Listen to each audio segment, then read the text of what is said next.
Et salut les amis, alors voici un petit débrief du Relic Fest 2025 qui s'est déroulé du 6 au 9 novembre.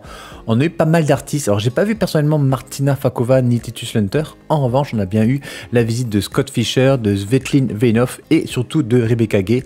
Rebecca Gay, c'est elle qui nous avait donc du coup illustré le tapis du Relic Fest 2025 qui a été offert à tous les participants, même ceux qui étaient en command zone, qui ont pris la command zone sur 4 jours, ils ont eu ce fameux tapis. On avait quand même des lots exceptionnels cette année avec ce fameux P6, le Black Lotus et les 5 MOX. Il y a eu des tournois pendant tout le week-end du jeudi au dimanche, c'était vraiment un tournoi exceptionnel. On a eu des tournois en fait préparés par le Relic Fest, mais aussi si vous vouliez venir directement préparer, enfin faire un tournoi avec 7 autres joueurs, il n'y avait aucun souci. Le jeudi, tout était gratuit et ça c'était vraiment exceptionnel. Soit c'est vous qui veniez en fait vous installer à une table et jouer tranquillement entre potes, soit en multi ou en duel ou n'importe quel autre format. Vous pouviez aussi bien sûr participer à des tournois organisés par le Relic Fest. Et le vendredi, le samedi et dimanche, c'était vraiment en revanche par contre que des tournois organisés par le Relic. Donc du coup il y a eu un moderne, un legacy et un duel commander, tout ça pour gagner des MOX. Donc ça c'était les événements qu'il y a eu le jeudi. Le jeudi tout était gratuit et il me semble même que les lots qui sont affichés ici c'était un petit peu révisé à la hausse parce que un de mes collègues a quand même gagné 10 € alors qu'il n'est pas fini 3ème il me semble. Donc du coup c'était vraiment super, on faisait des tournois gratuits, on avait quand même des lots à gagner, c'est la première fois qu'on voyait ça. Ça c'était le Legacy, le vainqueur gagnait une MOX, le moderne c'était pareil, donc du coup une MOX noire. Et toujours ce même jour, donc vendredi, il y a eu 2 événements de le Commander, dont un pour gagner une MOX Saphir, donc franchement c'est vraiment exceptionnel, surtout avec minimum 35 € récupérer 2000 € de Dota. Ça c'est l'événement du coup de samedi du main event, il y a eu vraiment des joueurs du monde entier, on a eu du Brésil bien sûr, de l'île de la Réunion, de Barcelone, il y a eu pas mal d'Italiens aussi, d'ailleurs ils sont venus me voir et faire une photo avec moi, ça a été ultra sympa, surtout que les Italiens, je vous rappelle que souvent ils sont en top 8, et bien les voilà les Italiens, ils sont souvent en top 8, donc ça fait franchement plaisir de les voir ici au Relic Fest. On a aussi allemand, avec à droite vous reconnaissez peut-être Samuel de la chaîne Bitzelberg, alors vous le reconnaissez peut-être avec ses anneaux, parce que c'est vrai qu'il a pas mal de bagues à ses doigts. Moi je le connaissais personnellement avec Félix, mais franchement ouais, c'est un très bon joueur, d'ailleurs il a fait J2. Et là c'est une petite photo, une petite vidéo d'ensemble de la salle. Ça c'était jeudi matin, alors il y avait déjà un petit peu de monde parce que moi je suis arrivé qu'à 10 h, j'étais un petit peu en retard.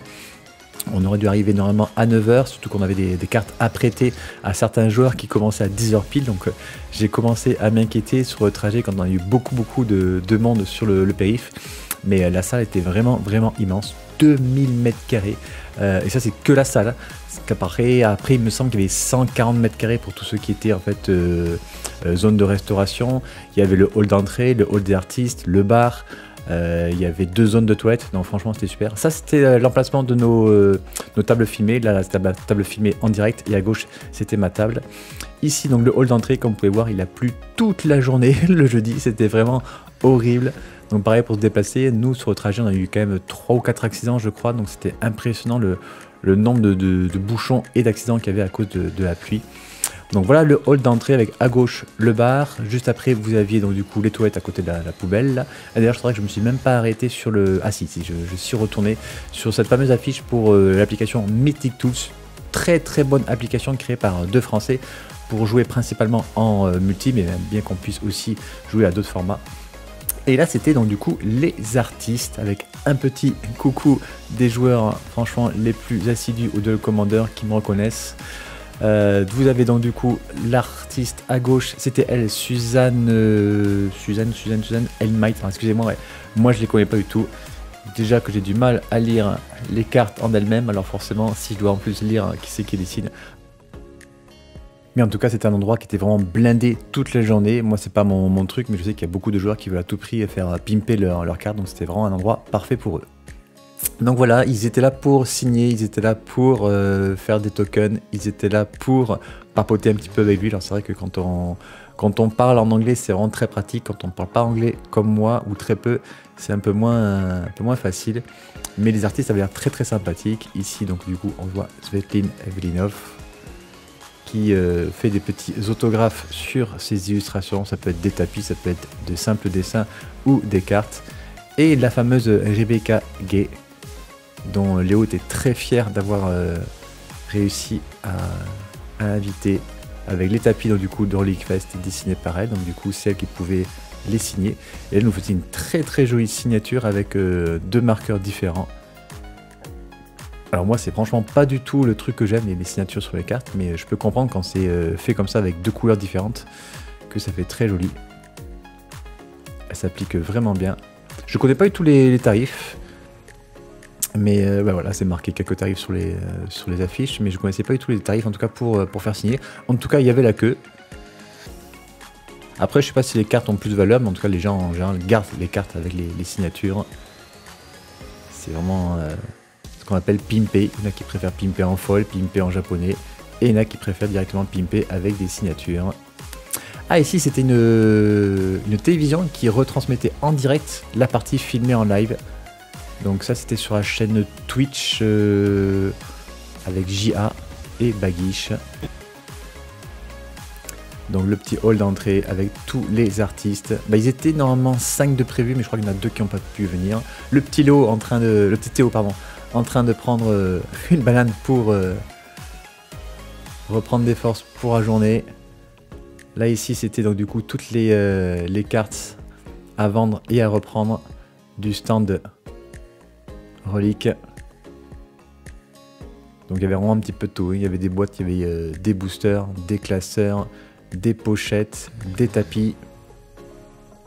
Donc ça c'est les tapis des anciens Relic Fest. Ensuite ici nous avions aussi les communes et Zenko qu'on pouvait assez rapidement acquérir pour 1 ou 2 euros. Bah, quand il nous manque une carte au dernier moment pour faire un tournoi, c'est vraiment parfait. Ou pour agrandir tout simplement sa collection. Ils avaient des prix de rachat très intéressants sur certaines cartes qui sont bien sûr les plus demandées. Donc c'était vraiment intéressant si vous vouliez rapidement vendre vos cartes. Et là c'était la fameuse vitrine avec des somptuosités, des cartes mythiques, du foil, du jap, tout ça en grand nombre. Et bien entendu, les bilans à la fin, les cartes du P9. Ici on aperçoit la Team Relic, aux tables des rachats. Ça devait prendre beaucoup de temps. Là on voit Anthony au premier plan. En fait il rachetait les cartes, vraiment il était voilà, toute l'équipe du Relic. Alors il en manque, mais voilà, c'est la grande majorité de l'équipe du Relic. Et voilà, si tout le stand de Relic. Alors c'est vrai que pendant toute la journée ça va être très fatigant de rester comme ça. Voilà, les bilans de piétiner dans un espace qui fait qu'une vingtaine de mètres carrés. Mais vous voyez, très belle carte et en très bon état en plus. Ça fait vraiment saliver. Bien sûr sous vitrine pour éviter les vols. Parce que là il y a quand même des grosses sommes. Mais ça faisait plaisir à voir. Ça de mémoire c'était le dimanche. Il y avait quand même beaucoup moins de monde le dimanche matin pour ceux qui sont en rebound. Il ne commençait qu'à 11 h. Mais comme vous pouvez le voir en fait tout au long de la journée il y avait plusieurs événements ensemble. C'était le jeudi, le Team Trio, le Trial Moderne, le Popper et bien sûr le Duel Commander. 4 tournois en même temps. Il commençait donc déjà à avoir beaucoup de monde à s'installer dès le jeudi.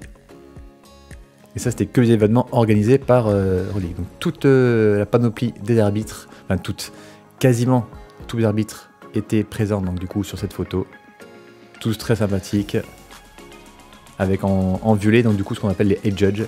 Donc ça c'était Harry, c'était le head judge principal avec Jordan Lacombe. La table d'arbitrage avec toutes les bouteilles d'eau, vous voyez là-bas, elles ont quasiment, je crois, toutes été vendues dans les 4 jours. Baguiche du coup et Jia qui s'occupaient de cette table-là, c'était la table du coup en live avec un équipement de folie pour avoir une bonne qualité. C'est vrai que le live c'est très compliqué à avoir une bonne qualité.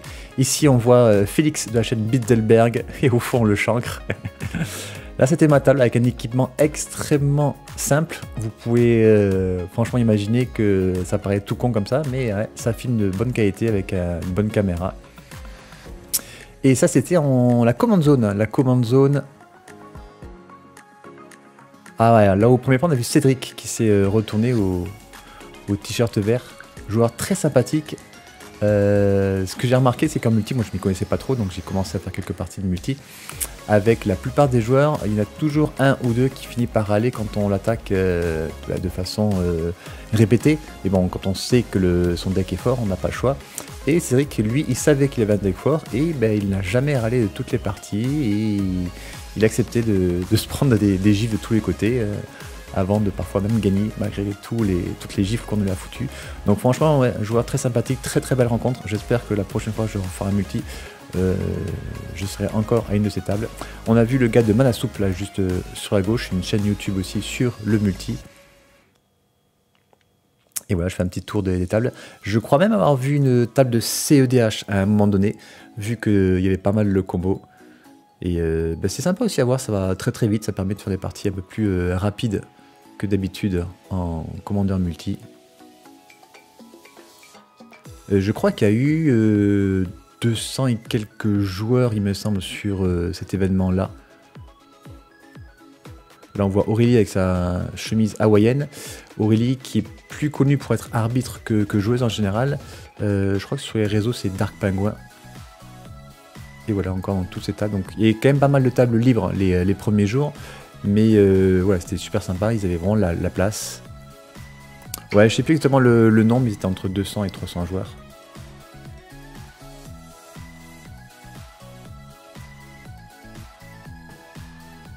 Mais c'était super sympa, franchement, de multi, de pouvoir jouer comme ça librement pendant 4 jours. Moi, j'ai découvert pas mal de façons de jouer.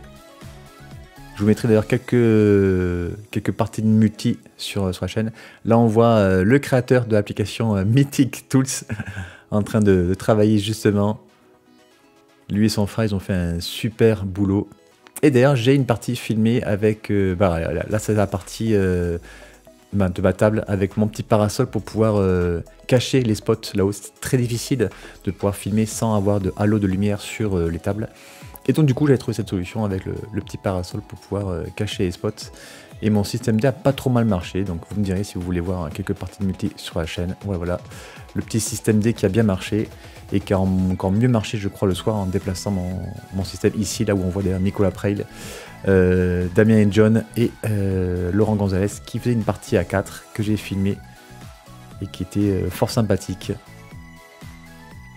Ouais, donc du coup il y a eu 625 parties enregistrées et encore c'est uniquement les parties enregistrées grâce à l'application. Ça c'était le metagame de la commando, donc je m'y connais pas, donc je vous laisserai faire pause et regarder. Et ça c'était les commandants les plus joués et ensuite on a le coup l'affichage des commandants qui ont le plus perfait. Je m'y connais pas du tout, donc je ne sais même pas à quoi ça correspond ces commandants, mais voilà. Ici on voit donc du coup John et Damien avec moi-même au milieu.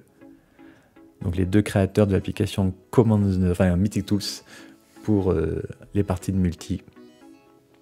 Ça c'était le jeudi, donc du coup jeudi voilà, il y a quand même pas mal de tables libres pour pouvoir s'installer là où on voulait. En revanche, vendredi, ça commence déjà un peu plus à se remplir avec ici l'événement moderne ou Legacy, je sais plus, il y avait deux événements en même temps, le moderne, le Legacy, et au fond là-bas on avait déjà l'événement Duel Commander qui commençait à être lancé. Ces trois événements donc du coup permettaient de gagner une box. Donc je vous dis pas trop de monde encore le jeudi et le vendredi, mais déjà des gros lots à gagner. Ça c'était donc du coup les tables de multi avec ma table avec le parasol au fond, et au fond là-bas avec les briques, la chaîne Manasoup. Le petit bar.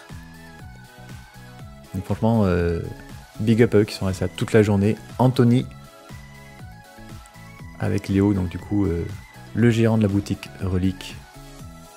Le hall d'entrée enfin ensoleillé, ça on était vendredi matin.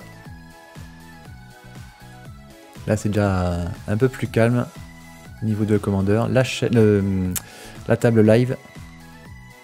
La table en différé avec Erwin Magus, c'est notre chaîne YouTube.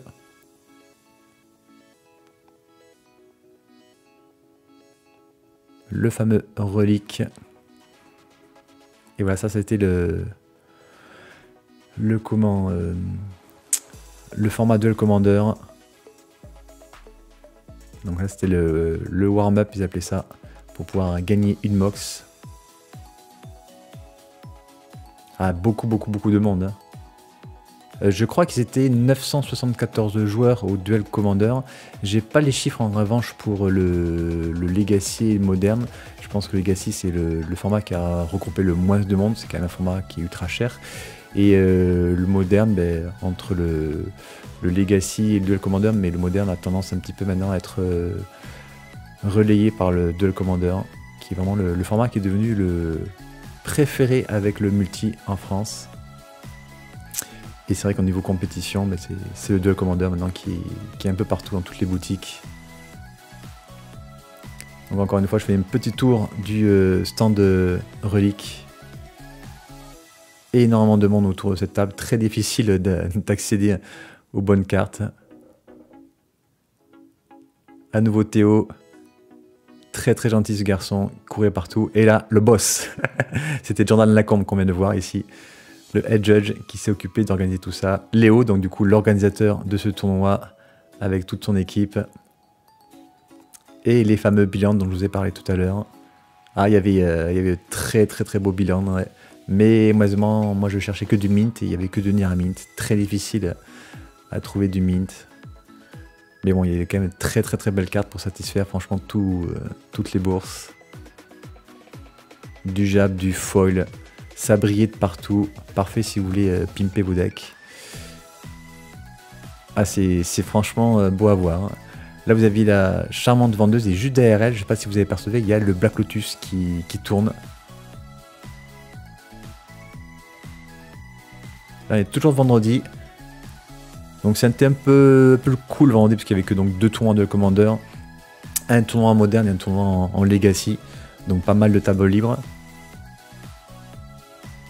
Le stand des arbitres.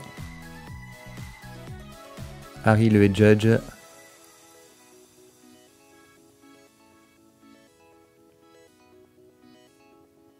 Il y a encore des tables pour faire du draft ici, ou d'autres tournois organisés par Relic.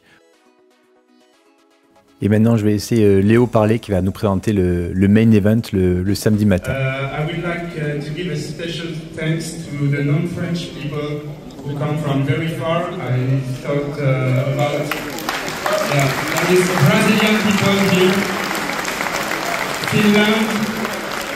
German people, Italy of course, thank you very much guys. It's awesome that you came from that far for Duel Commander. It's huge thanks to you. Et je vous souhaite de passer un excellent tournoi. Je vais juste vous demander comme d'habitude de respecter le matériel qui est autour de vous, respecter les personnes qui sont en face de vous et qui organisent l'événement. On sait que c'est beaucoup de stress, mais ça n'empêche pas de respect un peu minimum. Je voulais remercier évidemment l'équipe des arbitres qui se déplace aussi de très très loin et pour venir assurer la bulle des joueurs. Donc merci à toutes et à tous, merci aux arbitres.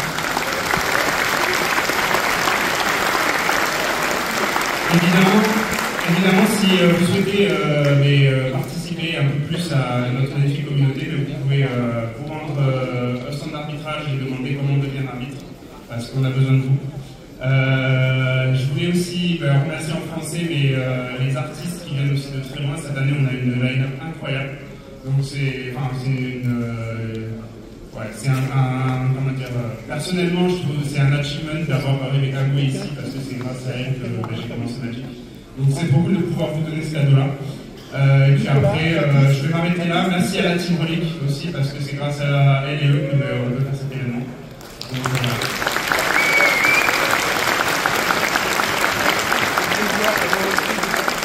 Donc, je voulais aussi passer un petit message d'un bon anniversaire à une personne de la Team Relic. Je ne vais pas dire qui, mais voilà.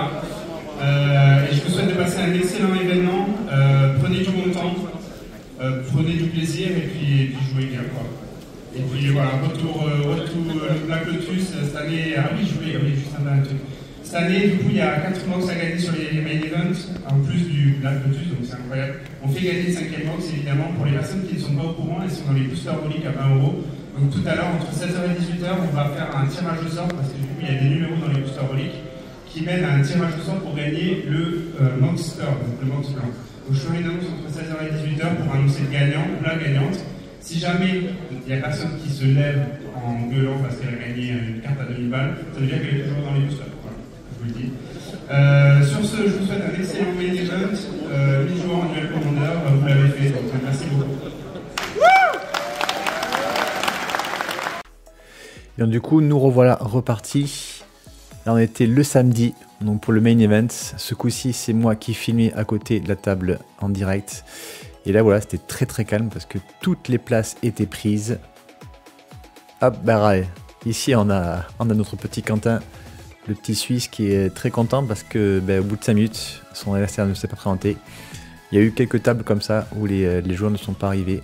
soit en retard à cause des bouchons, soit sûrement pour d'autres raisons, mais en tout cas voilà, il y a eu quelques tables où les joueurs ne se sont pas présentés, et du coup leur adversaire avait une sorte de bail. Voilà, la première partie qui était offerte. 974 joueurs exactement, il me semble. Désolé, j'ai filmé un petit peu rapidement et donc du coup ça donne peut-être le tournis. Ma caméra principale était en train de filmer les parties. Là du coup forcément le stand il est déjà un petit peu plus libre quand tous les joueurs sont en train de jouer. Beaucoup de monde. Ça remplissait quasiment toutes les places. On aperçoit bien sûr quelques têtes connues.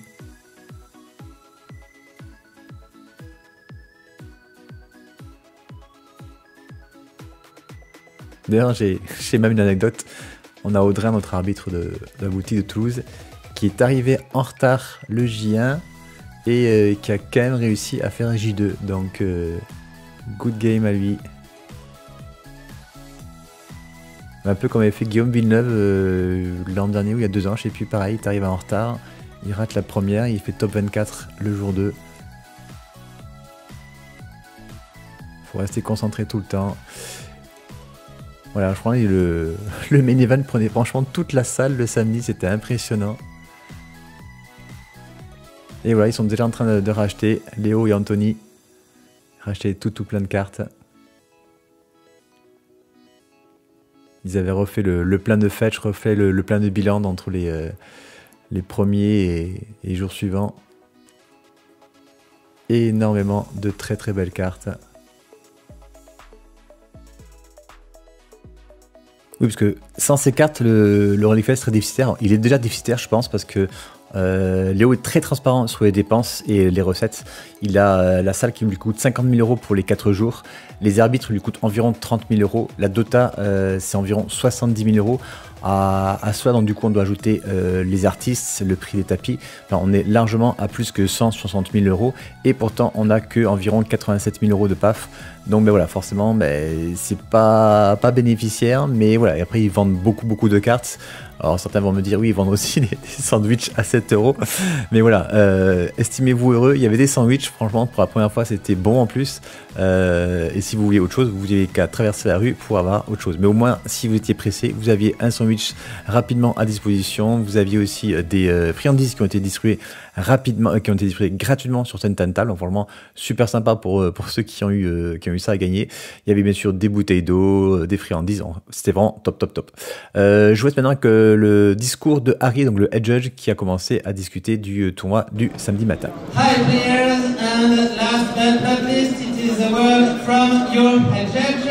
My name is Elise Boisier, I'm judge level 4, and I will have the responsibility of each and every single one of you today. Thank you for being here. Bonjour tout le monde, je serai votre head judge aujourd'hui. Je m'appelle Elise Boisier, je suis arbitre niveau 4. Vous ne me voyez peut-être pas tous et toutes vu la taille de la salle et vu le nombre que vous êtes, mais moi je vous vois. Et je suis extrêmement heureuse d'être votre head judge aujourd'hui. Au sujet des quelques informations que vous avez besoin de connaître, le niveau d'application des règles du tournoi que vous allez jouer compétitif, ça veut dire que vous êtes supposé connaître les règles, ça veut dire qu'en cas d'infraction, vous pouvez être soumis à des pénalités, et que cela, s'il vous plaît, ne vous empêche pas d'appeler un arbitre ou une arbitre au moindre problème. On est là pour vous aider à jouer vos parties dans les meilleures conditions possibles et on sera toujours très heureux et très heureuse de le faire. Ici, on voit donc du coup l'entièreté de la salle qui était vraiment immense, qui réunissait donc du coup le main event le samedi. Vraiment énorme cet événement. Alors ça, c'était la Mox Pearl à gagner pour le Tombola. Et c'est ce joyeux luron qui a gagné cette fameuse Tombola. Là, vraiment, il est félicité par Léo. Ouais, c'est quand même 2000 €, donc il devait vraiment être tout content. J'adore cette photo là où ils sont tous les trois avec Anthony et Léo. Très rigolo, il est tout fier de lui d'avoir gagné la Mox Pearl. C'est 2000 € comme ça, juste en ayant acheté un booster où il y avait un ticket de Tombola à l'intérieur. Donc, initiative super sympathique. Ça c'était donc du coup le dimanche avec le jour 2. Là c'était les... il me semble qu'ils ont été 135 ou 137 joueurs à passer J2.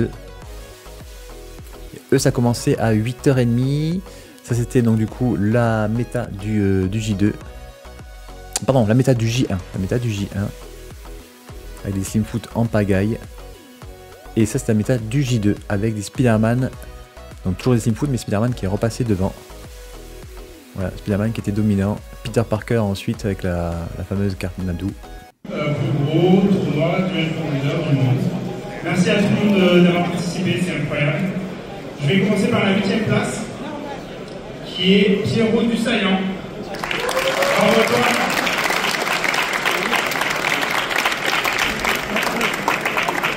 La 7e place, Damien Garcia. Ouais!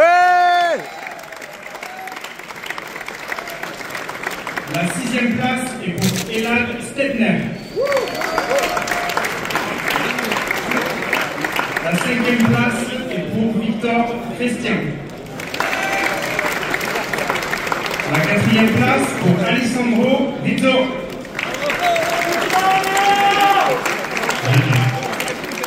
La 3e place pour Julien Schneider. La 2e place, incroyable, pour Alexandre Habert. Et la première personne à l'issue des rondes est Ambroise Berthe. Bravo. Avec 13-2. GG à tout le monde. Bravo à tout le monde. Merci à tout le monde d'avoir participé à cette édition. Ouais, GG. Et à l'année prochaine.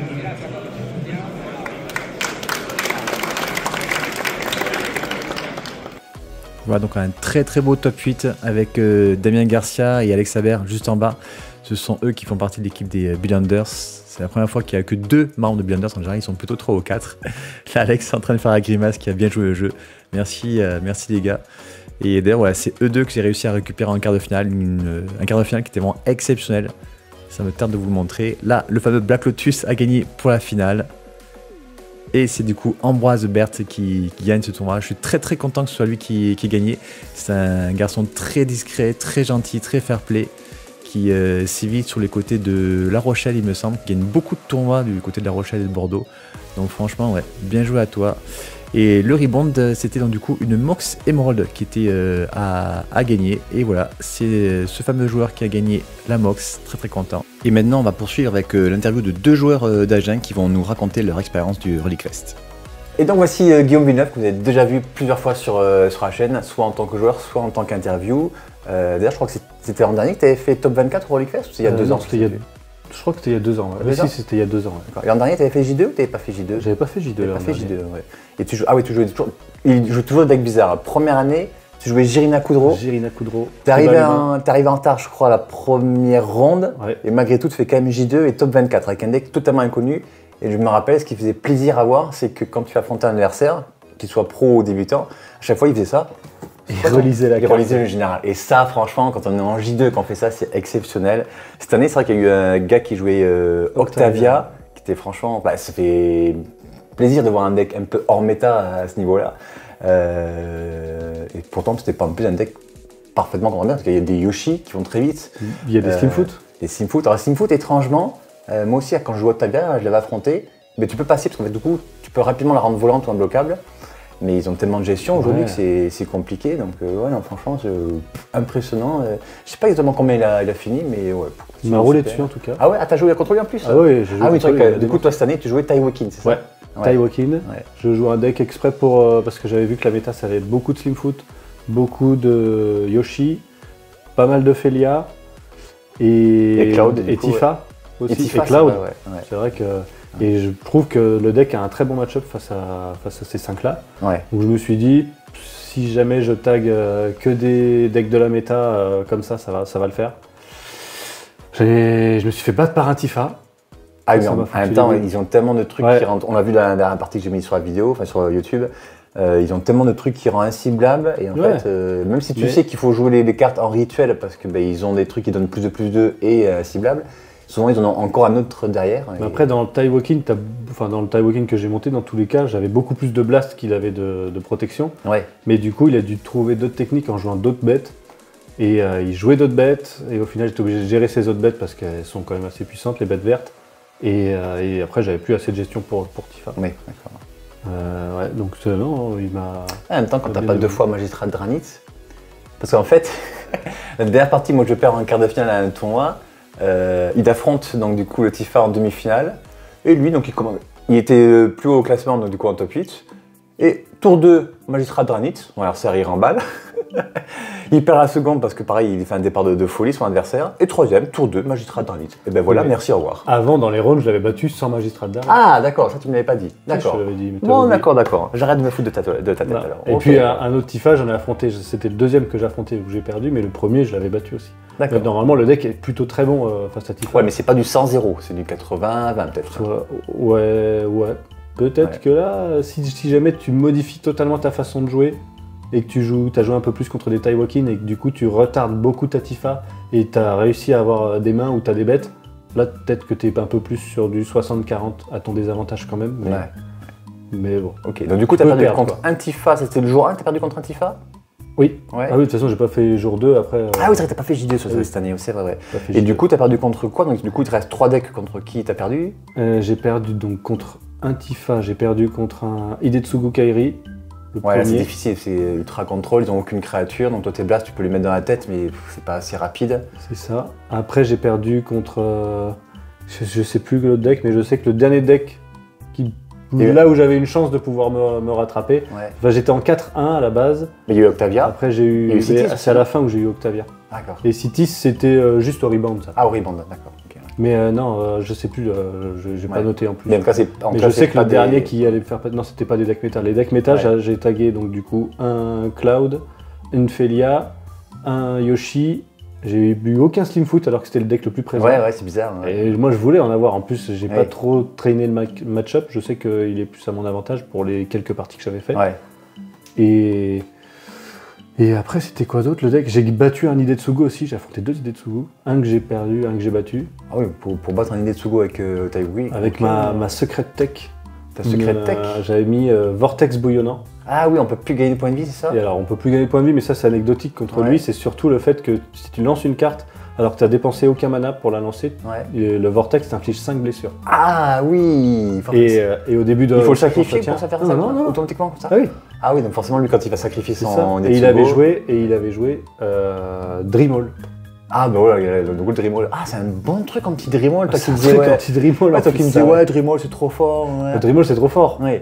Mais du coup en effet... Mais Dreamall c'est trop fort surtout dans Atraxa. Si t'as pas un deck qui fait autant de value qu'Atraxa, oui c'est sûr. Dans Hidetsugu, il y en a qui trouvent ça vraiment très fort. Moi je trouve ça moyen. Ouais, parce que t'as moins de cartes à utiliser et puis surtout il se remplace pas comme Atraxa. Mais ouais, ton Vortex, c'est très bonne idée. Le Vortex. Et du coup, contre eux, tu switches avec Flash ou pas du tout quand même? Non. Non, tu restes sur Taiwakin. En fait, sur tous les decks contrôle, il faut rester contre Taiwakin parce que s'il passe, même plus tard, même si tu l'as payé pour 6, il reste un tour, ton Blast, il va coller 8, il va coller 9, voilà, tu peux les tuer beaucoup plus facilement. Ouais, d'accord. Alors que Flash, ton deck est pas assez récursif parce que c'est pas un deck Flash. Ouais, donc du coup, tu peux jouer Flash une fois, tu peux le jouer après une autre fois depuis le cimetière. Si tu as de la chance, tu peux jouer 2 fois depuis le cimetière, mais ton deck sera pas fait pour jouer 3 fois ou plus. Quoi. Ouais, ok, je comprends. Donc ça c'était pour les parties, donc toi tu fais... Et au rebound, ça s'est pas très bien passé non plus, tu as pris un Citis combo, je me rappelle. Ouais, mais le rebound, j'ai pris Citis, après j'ai voulu jouer en draft. À partir du moment où j'avais eu 2 défaites, tu t'es dit allez c'est bon, je me suis dit je vais en draft. Il y avait pile poil la place pour faire un draft. Au final, il manquait un joueur et on l'a jamais eu. Ah mince! Ouais, j'ai les drops pour rien. Ah merde!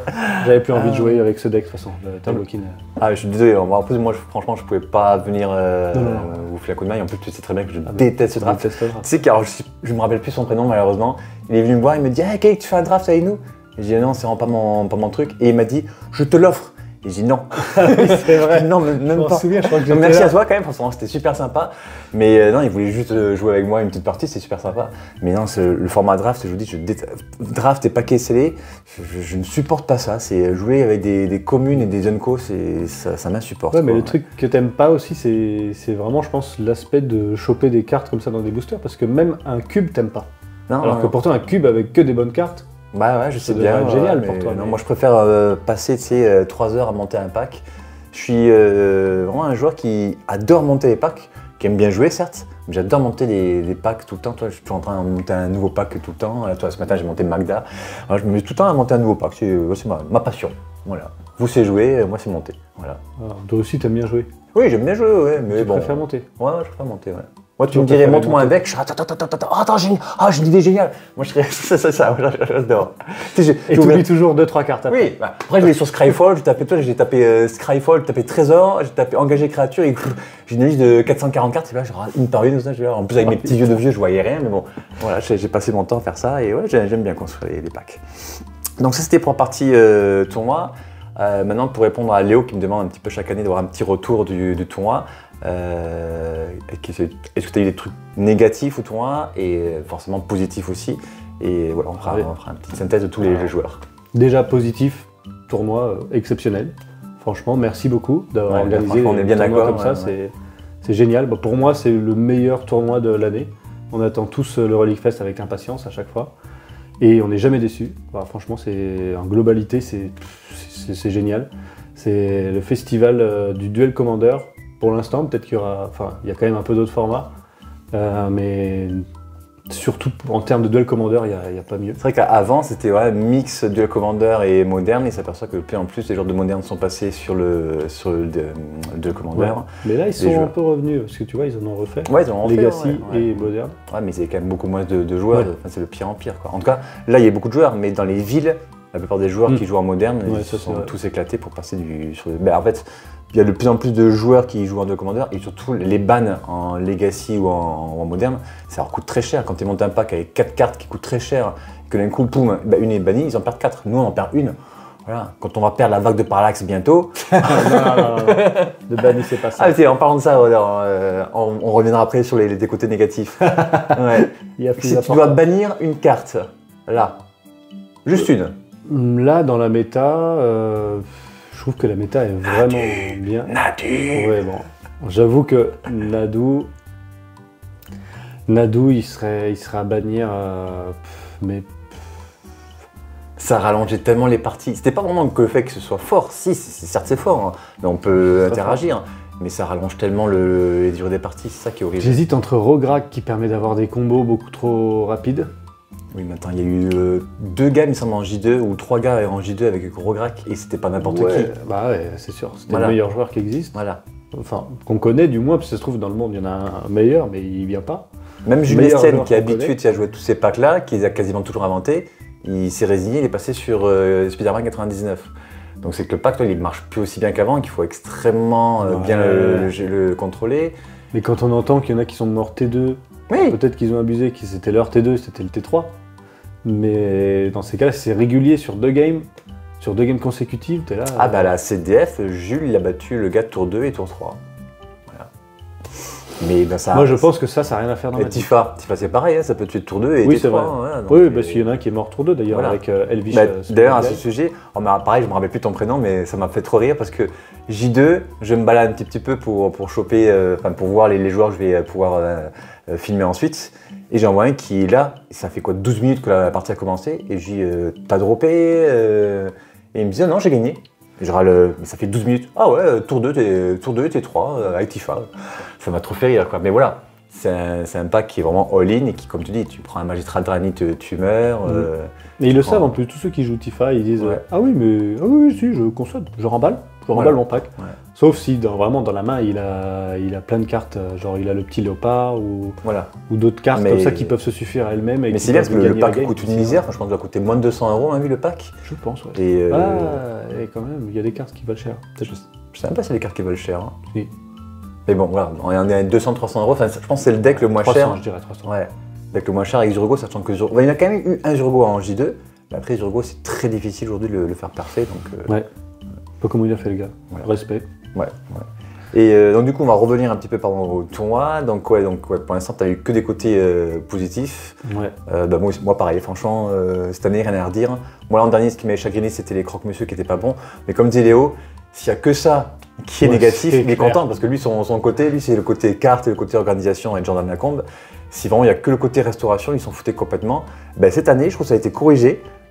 Parce que les sandwichs étaient bons. Enfin, moi j'ai testé les deux, j'ai testé le sandwich jambon fromage et le cruité. Les deux étaient vraiment très très bons. En plus, c'était accompagné d'un fruit, donc une banane ou je sais pas ce qu'il y avait, la boisson. Il y avait beaucoup de bouteilles d'eau. Ils ont bien prévu cette année les bouteilles d'eau. Cool. Jamais. Parce que franchement, on n'a pas été à sec, donc c'est vraiment super bien. Et le retour qu'on a eu, c'est que oui, c'était cher. Mais attendez les gars, vous aviez un restaurant juste en face, un kebab juste en face, une pizzeria en face. Bien sûr. Si vous vouliez vraiment avoir un truc Et c'était combien ? C'était 7 € le sandwich ou 9 € avec la banane et la boisson. Alors oui, je pense que plutôt tu devrais mettre le sandwich à 5 €, on est d'accord. Mais il faut bien qu'il se fasse un petit peu de bénéfice. Parce que, c'est un peu cher, mais ça reste raisonnable. Oui, ça reste raisonnable.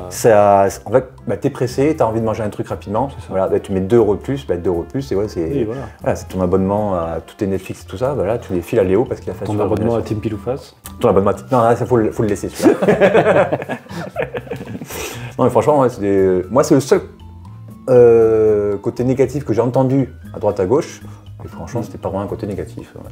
Moi, en côté négatif, déjà, premier abord, je dirais le prix de la PAF du tournoi. Donc, c'était quoi, c'est 75 €? 75 €. Ouais. Après, t'as un tapis, t'as des petits goodies. Ouais. Donc ça, c'est sympa, mais je pense que il y en a beaucoup déjà qui aiment pas les tapis. Oui. Et il y en a beaucoup qui en ont beaucoup chez eux aussi et qui en veulent pas d'autres, à part si c'est vraiment un tapis qui leur tient à cœur. Du coup, je me demanderais si ce serait pas mieux de faire une PAF sans tapis, moins cher, à 50 € par exemple, et une PAF, je sais pas, collector ou VIP, appelez-la comme on veut, mais avec un tapis, avec les goodies, avec tout ce qu'il faut pour les personnes qui ont envie de... C'est pas bête. Ouais, déjà ça rendrait le tournoi plus abordable, peut-être qu'on aurait d'autres joueurs en plus qui n'ont pas envie forcément de mettre 75 €, surtout s'ils ne s'estiment pas très bons. Voilà, il y a ça. Après, je dirais aussi peut-être plus communiquer à l'avance sur le jeudi, par exemple. Moi, le jeudi, quand j'ai su ce qu'il y avait et que c'était gratuit, j'avais déjà pris en fait mes vacances. Enfin, j'avais déjà pris mes jours de congé pour venir que vendredi, samedi, dimanche. Et si j'avais su, j'aurais peut-être pu forcer pour avoir un jeudi. Ouais. Donc ça, voilà, communiquer un peu plus tôt. C'est vrai que le jeudi, en plus, au début, on pensait juste tout est gratuit, on vient juste pour jouer comme ça. Et après, on a découvert qu'il y avait des tournois qui étaient gratuits et avec du coup de la Dota. Et j'ai trouvé ça vraiment génial. Vrai. Ça, c'était super aussi. J'y ai pas participé, mais rien que l'idée, je l'ai trouvé génial. Ouais. Ça, c'est un point positif. Du coup, le seul petit bémol, c'est de communiquer plus tôt dessus. Comme ça, on a plus de monde qui peuvent se rendre disponibles. Et après, oui, pour les événements, peut-être communiquer un peu plus quand il y a des drafts, quand il y a des choses comme ça, parce que c'est vrai on a attendu quand même pas mal de temps avant d'avoir nos drafts de complet, et on a même eu un qui était annulé à la fin, le samedi, ou le dimanche. Donc bon, voilà, si on peut communiquer un peu plus aussi là-dessus, que la communication. Moi, ce serait que sur la communication, au final, le point négatif. Ouais. C'est marrant, tu vois, la communication, moi aussi, c'est un truc qui m'a chagriné déjà l'an dernier, qui est revenu aussi cette année. Mais ils n'ont pas trop le choix, je pense. Ces appels micro qui sont beaucoup trop forts et un peu trop fréquents. Alors, trop fréquents, il n'y a pas le choix parce qu'il y a toujours un tournoi qui se finit, un tournoi qui commence. Enfin, des rondes qui se finissent d'un tournoi, des rondes qui se finissent ou qui commencent d'un autre tournoi. Mais c'est extrêmement fort. Et je ne sais pas si on ne pourrait pas baisser ce volume ou s'il y a un volume fixe. Mais c'est vrai que c'est très très fort. Et beaucoup de joueurs de J2 m'ont dit que c'était vraiment assez pénible. Ils sont vraiment très très concentrés. Et puis à peine ils ont commencé leur réflexion, ils ont l'appel micro qui dure en plus parfois bien 10 secondes. Et c'est 10 secondes qui sont vraiment assez lourdes à supporter pour la concentration. Et là je peux comprendre, moi c'est le seul truc, le seul point négatif que j'ai, c'est le micro. Après, ça, ils peuvent pas faire différemment. Mais la seule chose que les joueurs peuvent faire, les joueurs qui sont sensibles à ça, c'est de mettre des écouteurs spéciaux. Je sais que j'ai un adversaire qui m'a mis des écouteurs et il m'a dit je t'entendrai que toi. Et tellement les écouteurs ils marchaient trop bien qu'il parlait de moins en moins fort. Moi, je l'entendais plus. D'accord. Lui, il s'entendait. Moi, il m'entendait parfaitement. Ouais. Mais moi, je l'entendais plus. Du coup, je lui demandais de parler un peu plus fort. Ouais, c'est pas bête le coup des écouteurs. C'est des écouteurs, je crois qu'il y a, je sais plus comment ça s'appelle, mais c'est un... Réduction de bruit, ouais. Réduction de bruit, mais spécialisé, à mon avis, peut-être que sur les côtés ou je sais pas, mais il m'entendait bien et il n'entendait pas. Logiquement, quand tu as les écouteurs comme ça, en fait, tu entends ta propre voix. Et donc logiquement, je pense que celui qui est en face, vu qu'il est à 1 mètre de toi, il doit aussi entendre ta voix. Mais c'est pas bête. Donc ça, par exemple, si les gens qui ont des soucis de concentration, notamment à cause du bruit, investir là-dedans, ça peut être une bonne idée. Moi, je sais que je peux faire totalement abstraction, je m'en fous. Et en plus, mes parties, je joue toujours des decks un peu agressifs, donc soit j'ai perdu, soit j'ai gagné assez rapidement. Donc le reste, les 20 minutes. Voilà, soit jouer des decks aggro, soit investir dans des écouteurs. Ok. Bon, je pense qu'on a fait le tour, c'est une interview rapide. Et je pense que maintenant on va essayer d'interviewer Thomas Poloni qui lui avait fait... C'est lui qui avait gagné le Reborn l'an dernier ou c'était il y a 2 ans qu'il avait gagné? Il y a 2 ans aussi, comme moi aussi j'avais fait mon J2. Et qui a fait J2, donc voilà, on va essayer... Il a fait J2 alors qu'il était à 1-3. Ouais, comme quoi il ne faut jamais abandonner. Le sous-marin ultime. Exactement. En tout cas, merci Guillaume pour cette petite interview. Et puis on se retrouve peut-être bientôt dans une partie où on le verra. Je ne sais plus si je t'ai filmé, je t'ai pas filmé lors du Relic Fest. Non, je t'ai pas filmé. Donc on se retrouvera dans 3 mois peut-être. Dans longtemps. Allez, merci à toi Guillaume, à bientôt. Merci à toi et merci à vous. Et salut les amis. Il voulait le faire, son petit truc. Bon, je vous présente Poloni, alias Le Chancre, alias Thomas. Voilà, il est plus connu. Alias Lidl. Voilà, ils sont plus Lidl, il est assez connu pour ça. Alias Beau Gosse, alias Les Femmes et la Bière, alias... C'est gars que ça risque encore de regarder la vidéo, on ne sait jamais. Je vais prendre trop cher. Bon, en tout cas, bonjour à toi. Merci pour être venu ici. En même temps, t'as pas le choix. Et voilà, comme j'ai fait avec Guillaume Villeneuve, j'aimerais que tu nous dises un petit peu tes bons points au Relic Fest ainsi que les points négatifs du Relic Fest. Alors, des bons points, il y en a beaucoup, je ne vais pas tous les énumérer. Ça, c'est bien, ça, c'est très bien. Ça, c'est... Non, il y a... Franchement, bravo à vous. Je sais pas où est-ce que je dois regarder, j'ai pas l'habitude d'être sur la caméra. Bravo tu remercies Léo, Jordan Lacombe et tous ceux qu'on oublie parce qu'à mon avis il y a beaucoup qui travaillent dans l'ombre. Il y en a beaucoup qui ont fait le ménage dans les toilettes parce que vraiment à chaque fois les toilettes étaient extrêmement propres. À chaque fois que j'y suis allé moi en tout cas. Donc, moi il y avait plus de poils que j'ai de cheveux. Hein. Bon ça fera, je fasse un petit montage pour couper ça. Mais oui, en tout cas moi j'allais toujours aux toilettes du fond côté arbitre. Non mais pareil. C'était quand même plus propre de mon côté. Ouais. Non, ça... Mais non franchement pour ça c'était très correct. C'est vrai qu'il y avait les pompiers, enfin, les agents de sécurité qui étaient là aussi tout le temps. Ouais. Et puis tous ceux qui travaillent dans l'ombre, qui sont au bar, qui sont derrière, qu'on voit pas. J'ai vu aussi parfois certaines personnes en haut, je sais pas ce qu'ils foutaient, mais bon. Bon, la sécurité. Hein. Ouais, c'était très bien. Et c'est vrai qu'on les remercie pas assez souvent. Donc en tout cas, merci. Moi je connaissais bien sûr Théo qui lui à chaque fois m'a apporté mon petit badge et mon petit ticket pour aller récupérer mon petit menu. Donc franchement, merci à vous tous. Mais c'est vrai qu'il faut toujours penser à remercier à toutes ces équipes-là qu'on oublie trop souvent. Ouais. Donc, du coup, merci. C'est moi qui pose les questions maintenant? Non. Donc ça, c'était pour le bon point, c'est très bien. Oui, après, il y en a d'autres. Il n'y a pas que l'orga, il y a tout ce qui est à côté. Que ce soit le lieu. Toi, t'as fait quoi comme événement? T'as participé à des Je fais que le DC, que le main DC. D'accord. T'as rien fait le jeudi non plus? Jeudi, parce que jeudi, c'était pour faire tourner les cartes. Ouais. Et en soi-disant passant, jeudi, c'est une super bonne journée. C'est vraiment top de faire des events comme ça, gratuits. Que ce soit en DC ou tous les autres formats. En plus, vous faites gagner des récompenses, donc c'est top, que ce soit des bails, même des bons d'achat, tout ça. Tournoi gratuit avec des bons d'achat, c'est la première fois que je voyais ça, et franchement, merci. Ça, bravo. C'était super. Je pense pas qu'on en ait beaucoup parlé, que ce soit sur les réseaux ou quoi. Et en plus, je pense il me semble que les affiches où c'était marqué que le premier gagnait 30, le second gagnait 20 et le troisième gagnait 10 €. Je crois même que ça a été réévalué parce qu'il me semble qu'il y en a qui ont été en 5-2 ou 6-1 et qui ont gagné quand même leur lot. Mais même ils étaient très bien. Enfin, pour un tournoi gratuit, c'était franchement top. Et en plus, nous on est arrivé à la bourre, on est arrivé vers 10h. Pile pour la 10h. Donc le premier tournoi commence à 10h, complet instant. Il y en avait un second peu après complet, et ils ont réouvert un troisième gratuit. Il y a eu un troisième, je sais même pas pourquoi. Il me semble. Il y a eu 10h et midi, j'ai même pas qu'il y a eu un troisième. Il me semble, parce que je me suis inscrit, on m'avait dit que les 2 premiers étaient complets, je me suis inscrit au troisième. Donc s'il y en a eu un troisième, peut-être, sauf erreur de ma part, c'est top d'en avoir réouvert un. Gratuit, avec des récompenses.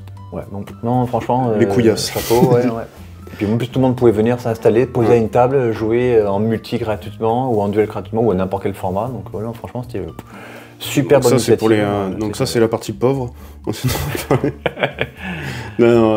Après, moi, j'ai pas joué vendredi pour un peu me préserver mentalement parce que Quand on fait... je parle de nous en tant que joueur déjà. Quand on fait 3-4 jours, mentalement on est lessivé, alors leur gars, j'imagine même pas. Et donc voilà, vendredi, je crois que j'ai des collègues qui l'ont fait, ça s'est super bien passé aussi. Et les récompenses ont été assez cool, je veux dire. Je crois que même si tu faisais 3-4, je suis pas sûr. Mais si tu faisais 4-3, tu remboursais ton tournoi. Et je crois que c'est ça, ouais. 4-3, tu remboursais ton tournoi. Ce qui en soi est plutôt génial. Et 3-4, je suis pas sûr. 3-4, je crois que c'est 4-3, tu gagnais 35 € et le ticket coûtait 35 €, je crois. Donc, alors ça, c'est un bon achat, mais c'est génial, quoi, franchement. Donc, en plus, belle récompense pour le premier, du coup. Il y a les MOX. Et si tu fais 4-3 et que tu rembourses ton tournoi, c'est tout bénef. Je veux dire, pour faire tourner les cartes ou jouer pour un tournoi comme ça, c'est vraiment cool. Donc voilà, moi, j'ai pas voulu faire ces tournois parce que c'est trop épuisant mentalement. Enfin, quand moi je joue un deck, je suis toujours contrôle. Et donc.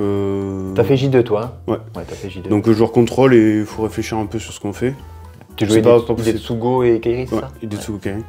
Et donc voilà, samedi on arrive à faire jour 2. Et en plus t'étais mal parti. T'étais pas en 0-3 ou un truc comme ça toi? 1-3. 1-3, ouais. Et en plus, parce que même je crois que quand ta femme est venue, je lui dis bah c'est mort pour lui parce que la vie là et finalement mais c'est ma femme, elle m'a fait un Genki Dama dans la gueule. À chaque fois qu'elle vient, ta femme, d'un coup, ça te booste et hop là t'as. Ouais, Super Saiyan. T'es motivé. Super Saiyan, mais après j'ai vu Alex, il y a ses parents, Alex Haber, il y a ses parents qui sont venus. Dès qu'il leur a fait un câlin, j'ai vu le boost d'énergie qu'il a pris dans la gueule, moi ça me fait la même chose. Et donc ouais, c'est agréable quand il y a quelqu'un de proche qui vient te soutenir pour te donner sa force, c'est cool. Enfin moi personnellement je trouve ça vraiment cool.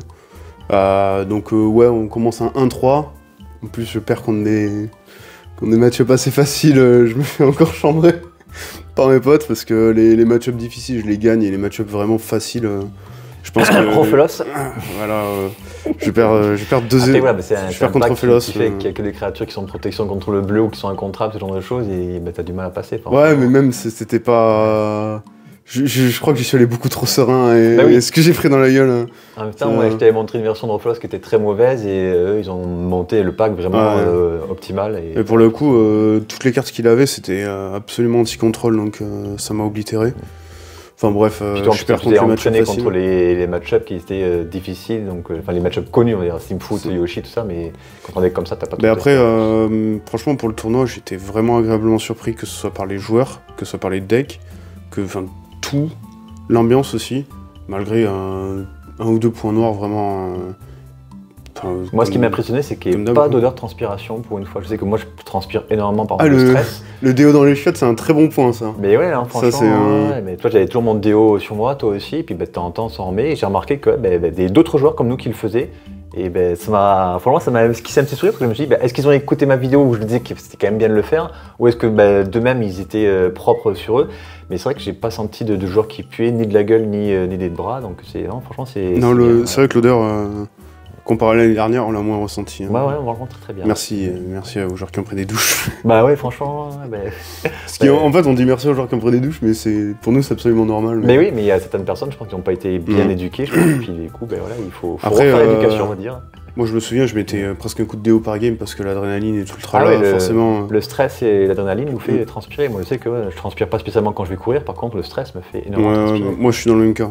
Mais toujours le déo sur moi. Ou piquer chez les autres. Ouais. Il était là pour ça, Et donc, j'en étais à... Au bon point, toujours. Ouais, donc les decks variés, ça c'est top. Les joueurs variés aussi, parce qu'il y avait du débutant à du pro. Donc ça, c'était... Enfin, je veux dire, pour un tournoi de cette ampleur, c'est quand même... ça m'a surpris. Je m'attendais à avoir vachement plus de joueurs, entre guillemets, compétitifs, vraiment... tryharders. Hein. Et là, premier jour, je suis tombé sur... Mais vraiment sur tous les cas de figure. Il y avait un enfant qui avait une dizaine d'années, je crois. Ah ouais, il a bien perf en plus, et qui n'était pas dans les tables finales en plus, qui était dans les tables hautes. Je le voyais monter là, il faisait l'ascension. Et ouais, donc franchement pour ça c'est cool.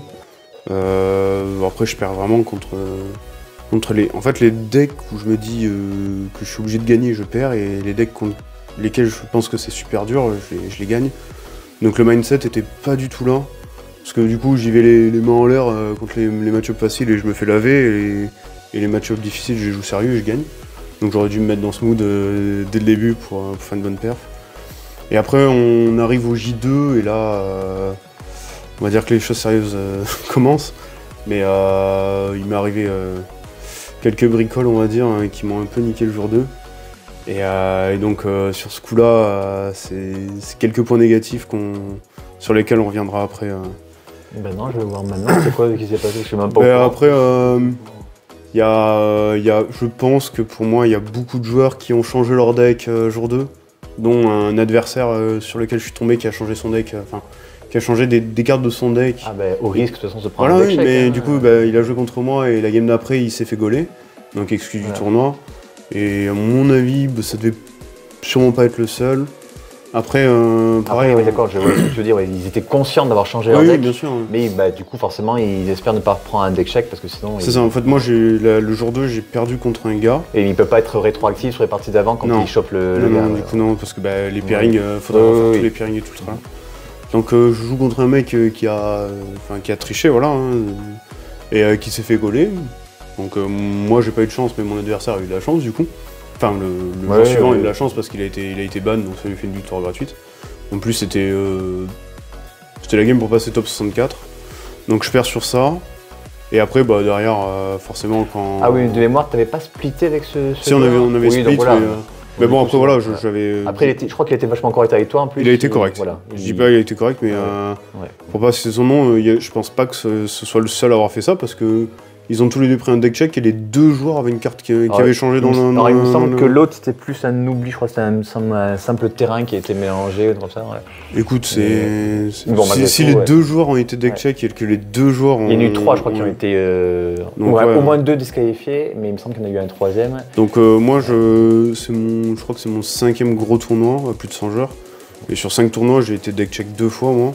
C'est pas après que j'ai jamais rien eu, mais je pense que c'est quelque chose qu'il faut faire vachement plus souvent parce que surtout en J2, les gens ils regardent un peu autour de ce qu'il y a sur les tables et ils peuvent modifier les decks assez facilement. Donc ça c'est le côté un peu chiant. Mais après, j'imagine, vu le taf qu'ils ont les juges et tout le tralala, ça doit être un peu plus compliqué à mettre en place de manière plus régulière. Mais donc voilà, ça c'est le petit point noir. Après en J2, les joueurs ont un testostérone un peu plus, évidemment. Donc il y a des échanges un peu plus agressifs, on va dire, surtout dans la manière de jouer. Moi, je suis tombé sur un joueur là, il faisait exprès de faire des erreurs pour voir si ça passe, et c'est vraiment insupportable. Ouais. Donc ça, je trouve ça dommage d'avoir cette mentalité quand on sait qu'on est dans un gros tournoi, on sait que les deux adversaires savent jouer. Et on cherche toujours la petite pique pour voir si ça passe, ça c'est chiant, mais c'est comme ça, hein, c'est une mentalité. Après, Magic ça existe depuis trop longtemps, tous les joueurs ont été un peu comme ça, donc... Mais on essaye un peu de changer cette mentalité dans la manière de J'ai été un des premiers à être malsain comme ça en partie quand je jouais en type 2, enfin le standard aujourd'hui. Ouais. Et avant qu'on me le fasse remarquer, tu vois, j'étais vraiment un mec pas cool. Et c'est vrai que maintenant je suis complètement à l'opposé. Et c'est vrai que c'est beaucoup plus agréable. Parce mais toi, il y a des joueurs qui perfent encore, mais quand tu vois Léo Faka qui est ultra fair play, Ambroise, j'ai jamais joué contre lui, mais je l'ai vu jouer. Pareil, ultra fair play, et des mecs comme ça, ils finissent top 8 pouvoir gagner le Relic Fest. Ce qui est rigolo, c'est que je passe vraiment des meilleurs moments, même si je perds ou que je gagne. Quand on perd ou qu'on gagne, je passe un meilleur moment à jouer vraiment fair play, les cartes révélées.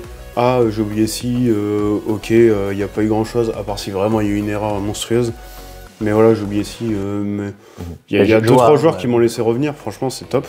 Et moi aussi, inversement, hein, il y a eu des erreurs de mes adversaires. Je crois que j'ai été très très fair play, malgré le retour de bâton que j'ai pris sur ce move.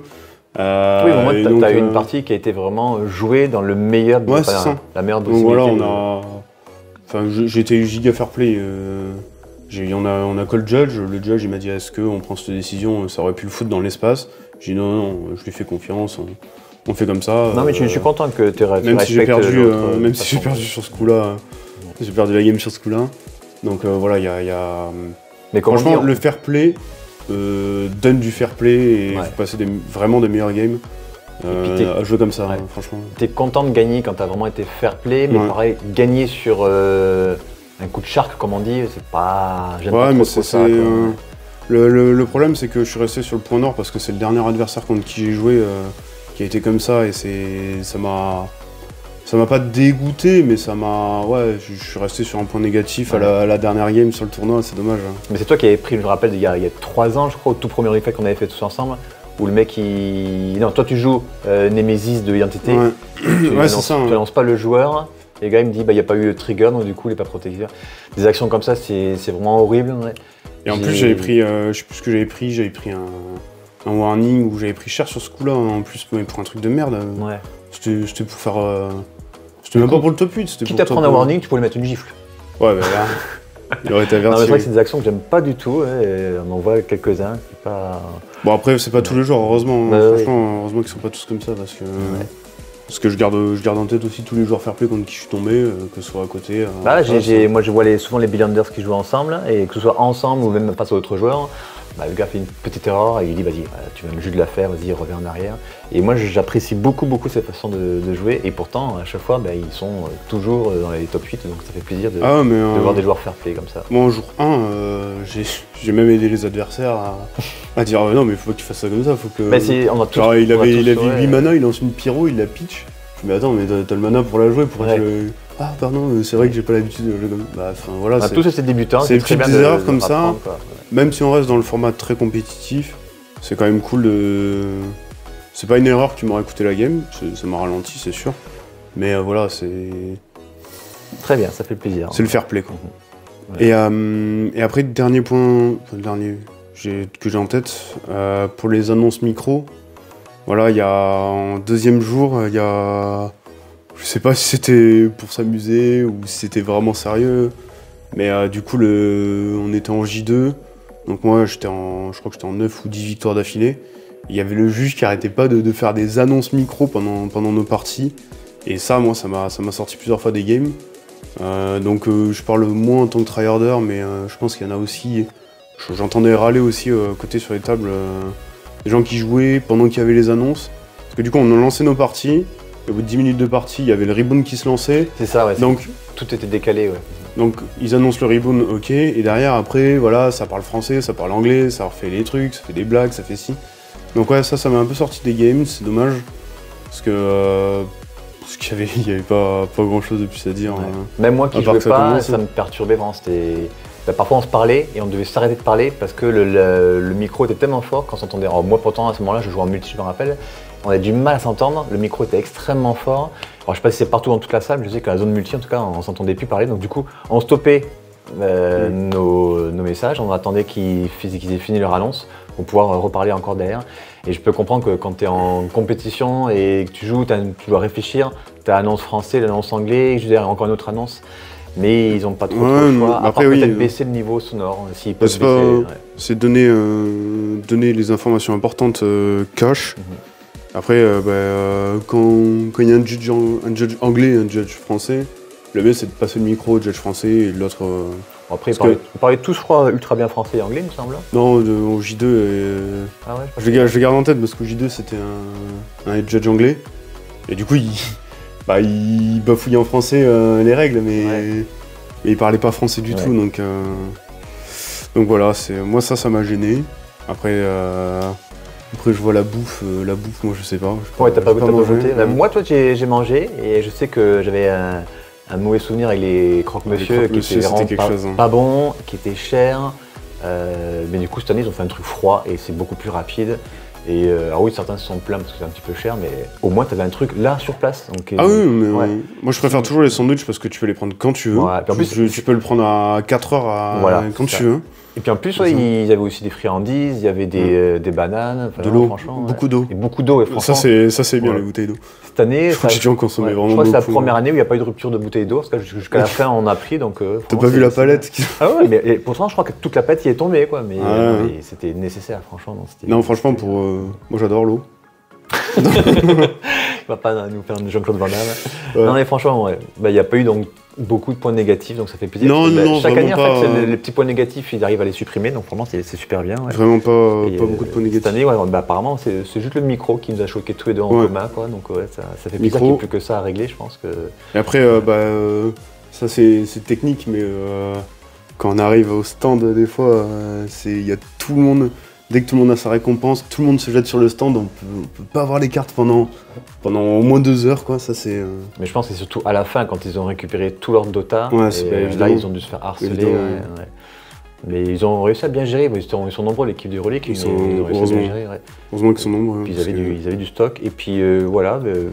Ils reprenaient en plus à des prix assez avantageux pour les cartes qui sont vraiment très demandées, donc ça c'était bien, c'était même affiché sur leur bureau. Ouais. Moi franchement, pour la vente reprise, je la trouve très très honnête. Pour le coup, moi j'ai fait pas mal de ventes achats, donc de trade, et j'ai trouvé vraiment ça... Enfin moi ils ont super bien trade, en tout cas de mon côté. Donc franchement merci à ceux, je connais pas les noms de tout le monde, désolé, à ceux qui ont trade, ou acheter, vendre... Enfin, très très bon prix, cote état, donc... Et pour en revenir à ton deck, toi t'avais pas trop le choix parce que t'as vendu, il me semble, une grosse partie de tes cartes. Ouais, j'ai tout vendu. Et donc du coup, il te restait plus qu'un seul deck. J'ai gardé un deck et quelques Si t'avais eu la possibilité de jouer avec un autre deck, t'aurais joué un autre deck ou non, t'étais quand même content? Non, je voulais jouer ça, mais après, sur le papier, je pense que Felia est très... Enfin, mono blanc est un peu problématique en ce moment pour moi. Mono blanc, enfin blanc... Ouais. Blanc est un peu problématique pour moi parce que c'est très très fort. Si tu devais bannir une ou deux cartes d'ailleurs, ce serait quoi? Anadou. Ah, Anadou. Ça fait plaisir que tu me dises ça. Anadou, en fait le problème c'est la carte en elle-même, mais je parle le temps que ça au nombre aux joueurs d'essai, au comité, à qui vous voulez. La carte est très très problématique. Je regardais une game juste en Legacy, le mec il fait un tour de 20 minutes, il se fait contrer sa combo, l'autre il part sur 20 minutes. Et j'étais là en Legacy, ça joue hyper vite, ça finit en général en tour 3, même avant des fois. Et tour 3-4, et là j'étais là en mode Legacy, les mecs qui font des games de 50 minutes comme ça, juste pour une carte. Et j'ai joué 2 fois contre un combo Nadou. Et le problème c'est que ça finit souvent en 1-0 quoi, parce que le mec il prend 20 ans à faire son tour, il tue pas, il fait rien. Enfin si, il fait du CA de baiser, à chaque ronde, il y a eu au moins un quart d'heure de plus par rapport à la clock. Un quart d'heure, c'est gentil. Ouais, je dirais au moins. C'est vrai que et dans le quart d'heure, voir les 20 minutes de clock, c'était toujours un Nadou. Il y avait toujours un Nadou. Donc la carte est problématique déjà pour les tournois et pour même au gameplay, ça apporte rien cette carte. C'est vide, mais c'est pas vide. Et moi, il y avait une carte qui me posait problème, et pourtant je la joue, c'est Vague de Parallaxe. Ouais, qu'est-ce que t'en penses? Oh, c'est trop fort, Tu l'as banni ou quand même pas? Non, tu l'as juste... Ouais, si, je la banne parce que ça empêche... On a le public qui râle. Non, mais en fait, je prends n'importe quelle carte, générale ou quoi, ça dit tu payes 2 de plus pour la taxe, quoi. Dès que ça arrive... C'est... Moi, ce qui me chagrine, c'est que surtout ça fait souvent une vrasse pour l'adversaire et tu peux même faire ensuite des seconds TV pour tes créatures. En fait, ça fait de la tempo, ça fait de l'aggro, ça fait... Tu peux protéger tes créatures, ça fait un peu trop de choses en une seule carte. Ouais. Et le problème, c'est que ça retourne trop même souvent. Même si t'exiles 5 bêtes, ça revient au tour d'après. Même moi qui joue de temps en temps à mono blanc, je trouve que la carte est vraiment abusée et c'est toujours la carte qu'on va chercher quand on fait un précepteur. En fait, je ne vois pas quel deck blanc ne jouerait pas Parallaxe.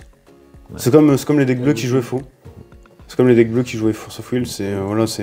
Pour moi, tous les decks ont pris vraiment une cartouche avec la dernière banlist, que ce soit rouge, noir, bleu. Mais je trouve que le blanc a beaucoup trop d'armes en ce moment.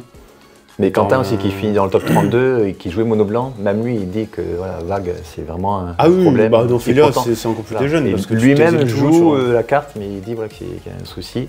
Et quand t'as Andy qui avait aussi J2, lui c'est plus les cartes gratuites. Toi ça te perturbe les cartes gratuites? Non, parce que t'as un contre-coup quand même dans toutes les cartes gratuites. Ouais. À part Faux qui était vraiment avec du recul, c'est vrai que Faux, ça permettait de faire... C'est vrai que ça change beaucoup de choses quand même, Force of Will, qu'elle soit plus là. Donc, pour Faux, je suis mitigé, moi, c'est oui et non, c'est bien mais pas bien, voilà, c'est pas à moi de dire ce qu'il faut faire, mais c'est sûr que si... Vraiment, les 2 cartes problématiques pour moi, c'est Nadou, ça c'est top 1, 1000%, et après, Parallaxe, c'est sûr que c'est chiant, parce que moi, si Parallaxe résout, je peux pas jouer pendant 5 tours. Je pense qu'il y a beaucoup de decks aussi qui sont générocentriques, genre je prends le Spider-Man 99 qu'on voit beaucoup en ce moment. Pareil, s'il y a une Parallaxe qui passe, le mec il peut pas jouer au jeu. Il est bloqué pendant pas mal de temps. Il est vraiment bloqué. Donc ouais, ça bloque énormément de jeux. C'est vraiment pas comme Deadpool. Deadpool ça bloque ton général, mais ça le bloque une fois. Si tu fais un anti-bet sur le général, tu peux jouer ton général. Là, ça te bloque trop de tours. Enfin, ouais, non, la carte est problématique. Pour moi, ça donne trop d'avantages à celui qui la pose. On est d'accord. Et voilà. Bon, eh bien, je te remercie en tout cas. Je vais pas te redemander ta passion dans ta vie parce que j'ai peur que ta femme soit un peu surprise encore une fois. J'adore la bière. Voilà, tout court. Bon, du coup, on embrasse ta femme. J'embrasse Solène, moi aussi. À bientôt. Et du coup, on se retrouve bientôt aussi sur la chaîne. Allez, bye bye. Bye. Et on termine la vidéo avec quelques photos de créateurs de contenu. Donc ici, Martin Gilbert de la chaîne La Guilde. Ici, bien sûr, le Félix de la chaîne Bitzellerberg, adorable garçon. Et enfin, ma plus belle rencontre du week-end, c'était WataGT des Chroniques du Commandeur. Franchement, un mec super sympa. Chaque année, il y a vraiment une personne qui sort un petit peu du lot. Bah, cette année, c'était toi. Ouais. Franchement, WataGT, ultra sympa. Il a à peu près mon âge, donc du coup, on a à peu près le même humour. Et ça fait plaisir toujours de rencontrer des belles personnes comme ça. Et ensuite, du coup, je vous laisse finir de regarder la vidéo avec toutes ces photos des joueurs. C'est des joueurs qui veulent ces photos en haute qualité et que je les envoie par mail, mais vous m'écrivez par Messenger ou par Discord, il n'y aura aucun souci là-dessus. Et nous, on se retrouve du coup la semaine prochaine pour le début du Relic Fest en vidéo. Donc du coup, il y aura, on va commencer ce coup-ci par les demi-finales pour descendre jusqu'au premier round, pardon. On va faire un chemin inverse. Ça m'avait été suggéré par Johan Dudognon l'an dernier pour la CF, et je trouve que c'est vraiment une très bonne idée. Donc voilà. Allez, à bientôt. Bye bye.